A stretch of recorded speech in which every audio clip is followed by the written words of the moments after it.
Hi, I'm Tom from the Self-Publishing Formula, and this video is all about how to deal with bad reviews. Keep watching.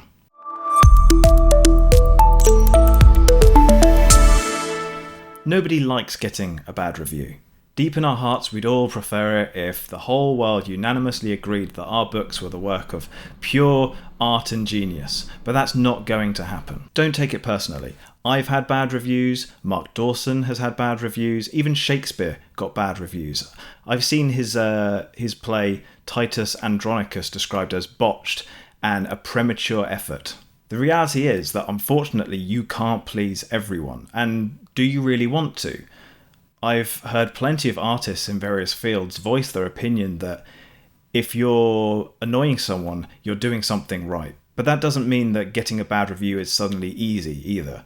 Here are a few tips on how to deal with them. Number 1, use their criticism to improve. Granted, this is a lot harder to do when you're just starting out and every comment that isn't, "You're the next Dickens," feels like a roundhouse kick to your stomach. Still, try to see that bad review as just a piece of feedback helping you improve and move forwards. Nobody gets everything right with every book, and at the end of the day, opinion is just that, an opinion. It might be right, it might be wrong. If it's just that one reader's take on your book, don't rewrite your book to suit them.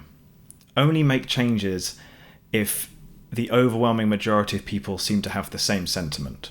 And remember, finding those helpful parts of a bad review gets easier with time and the more books that you have out.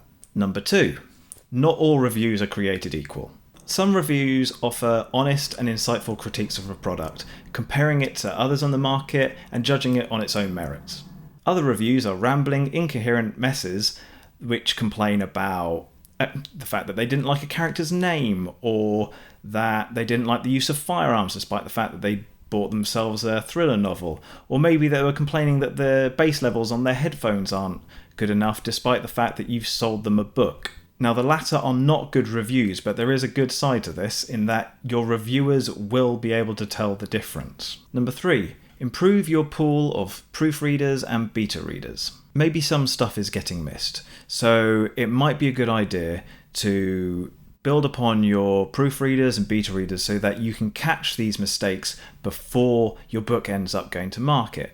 Of course, it's practically impossible to catch every mistake. Even traditionally published books by massive name authors will have a few errors here and there. But with any luck, the fewer mistakes you have, the fewer bad reviews you'll get.